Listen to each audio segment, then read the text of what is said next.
Hello दोस्तों, कैसे हो आप। आशा रखती हूँ सभी स्वस्थ होंगे, मस्त होंगे और अपनी पढ़ाई में व्यस्त होंगे। दोस्तों, जैसा ही आपको पता है कि कल यूजीसी नेट का रिजल्ट आया है और सबसे बड़ी जो प्रॉब्लम बनी हुई है, रिजल्ट बहुत अच्छा आया है। और मैं सबसे पहले तो उन सभी को कॉन्ग्रेचुलेशन कहना चाहती हूँ जो अभ्यर्थी नेट क्वालिफाई किया है, जिन्होंने जेआरएफ भी क्वालिफाई किया है। सबको बहुत बहुत बधाई हो मेरी तरफ से। और जिनका नहीं हुआ है उनके माइंड में एक ही क्वेश्चन चल रहा है कि बार बार कमेंट कर रहे हैं कि मैम हमें ये बताओ कि कितने क्वेश्चन पर नेट हुआ है, कितने क्वेश्चन पर जेआरएफ हुआ है।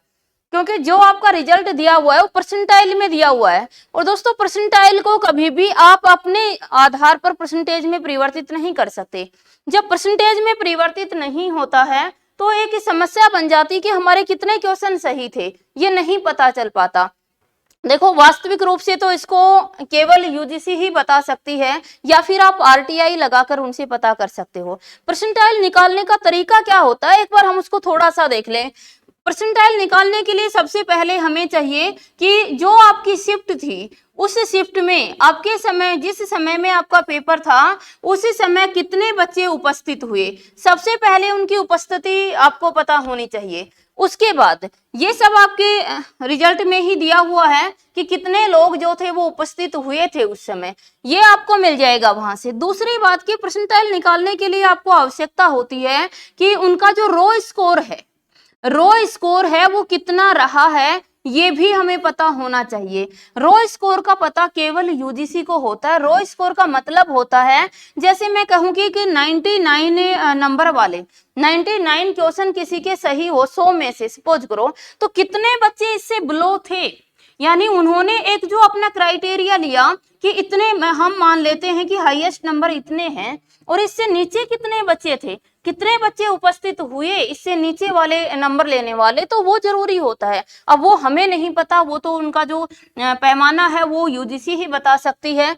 उसके बाद ये भी जरूरी होता है कि आपने कितने क्वेश्चन अटेम्प्ट किए, कितने क्वेश्चन आपने अटेम्प्ट किए और कितने नहीं किए, उस पर भी निर्भर करता है। तो दोस्तों, ये जरूर हमें ध्यान दे, ये फिक्स हम नहीं बता सकते हैं कि रो स्कोर उन्होंने क्या लिया है। तो फिक्स ही नहीं हो सकता कि कितने क्वेश्चन आपके सही थे, कितने नहीं थे। लेकिन फिर भी मैं कुछ आज जानकारी आपके समक्ष साझा करना चाहूंगी कि बहुत से अपने स्टूडेंट ऐसे थे, अभ्यर्थी ऐसे थे जिन्होंने यूजीसी नेट का पेपर दिया था और उनका क्वालिफाई भी हुआ है। आप जाकर देख सकते हो। अभी अभी जिन लोगों ने देख लिया, वैसे साइट काफी बिजी चल रही थी तो कुछ लोगों ने देखा भी नहीं, पर आप मेरे स्टेटस पे जाके भी देख सकते हो। जिन लोगों ने क्वालिफाई किया है उनका सबका स्टेटस लगा हुआ है। बाकी और भी बहुत स्टूडेंट है जिन्होंने क्वालिफाई किया है, जिन्होंने नेट, बहुत ऐसे भी हैं कि रात को उनसे संपर्क भी नहीं हो पाया था, लेट आया था रिजल्ट आपका। और ये कुछ लोगों को देखना भी नहीं आ रहा, वो देख भी नहीं पा रहे हैं, साइट भी बिजी है, काफी कुछ है। आज हम डिस्कस करने जा रहे हैं लगभग, जो आपके हिंदी की मैं बात करती हूँ तो हिंदी के अंदर क्या परसेंटाइल रही है। देखो, अगर हम सबसे पहले देखते हैं यूआर को, तो यूआर की जो परसेंटाइल रही है नेट की, नेट बेस पे ही मैं बात करती हूँ, फिर जेआरएफ तुम स्वयं देख लेना कि लगभग कितने क्वेश्चन पर हुआ।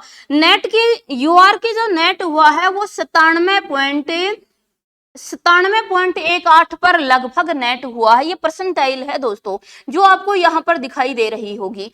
अब इसको हम क्वेश्चन में कैसे परिवर्तित करें, हम नहीं कर सकते जैसा मैंने बताया, लेकिन फिर भी कुछ जिन बच्चों का नेट हुआ है, जिनमें यूआर कैंडिडेट भी थे, काफी कैंडिडेटों से पता होने के बाद लगभग मैं आपको बताने जा रही हूं कि ये जो यूआर है इनके लगभग 93 से 94 क्वेश्चन, लगभग 93 से 94 क्वेश्चन जिसके सही थे उन यूआर कैटेगरी के अंदर, ये यूआर की बात की जा रही है, अनरिजर्व्ड जो कैटेगरी है उसके अंदर जिसके 93 क्वेश्चन, 93 या 94 क्वेश्चन सही थे, उनका नेट हो गया है। उसके बाद अगर हम बात करना चाहते हैं ओबीसी की, ओबीसी लगभग कितने क्वेश्चन सही होने पर ओबीसी का नेट हुआ है, ये मैं नेट के लिए आपको दे रही हूं। नेट जेआरएफ आप परसेंटाइल के आधार पर अनुमान लगा सकते हैं। ओबीसी की अगर हम बात करते हैं, देखो ओबीसी कितना हुआ है, 92 परसेंटाइल पर ओबीसी हुआ है।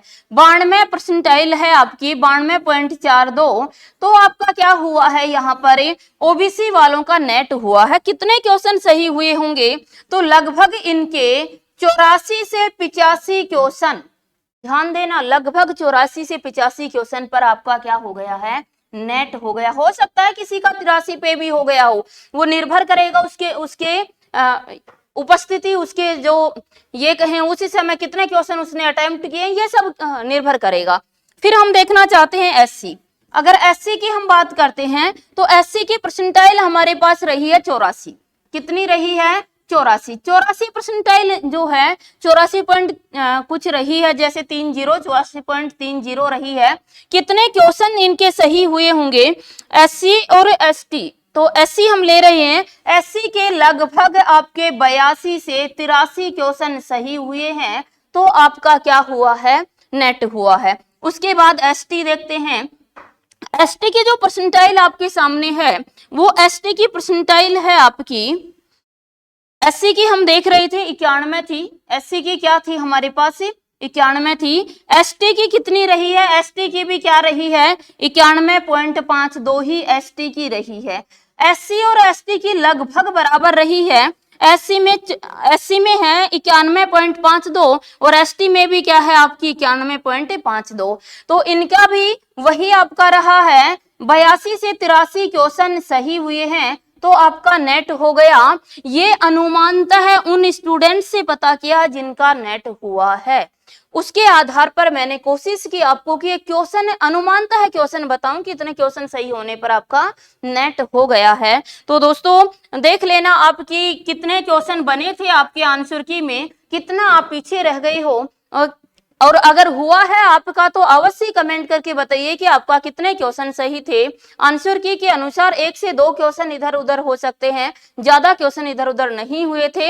हाँ, ये भी निर्भर करेगा कि 2 शिफ्ट के अंदर अगर पेपर था, 2 शिफ्ट में जैसे पेपर था हिंदी वालों का, तो फर्स्ट शिफ्ट का और सेकंड शिफ्ट का जो उन्होंने पैमाना लिया है स्कोर का, हाईएस्ट स्कोर का, वो दोनों अलग अलग रह सकते हैं। तो किसी को जिनका पेपर आसान शिफ्ट में था उनको 2 से 3 नंबर का वैसे भी फायदा हो सकता है, क्वेश्चन का वैसे भी फायदा हो सकता है।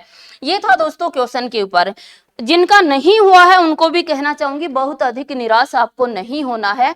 जिनका नहीं हुआ उनके लिए बैच आरंभ किया जा रहा है इसी मंडे से, तो आप इसके क्लास के नीचे आपको लिंक मिल जाएगा ऐप का, वहां से आप ज्वाइन कर सकते हो और आप भी हंसते हंसते आराम से नेट क्वालिफाई कर सकते हो। जय हिंद, जय भारत।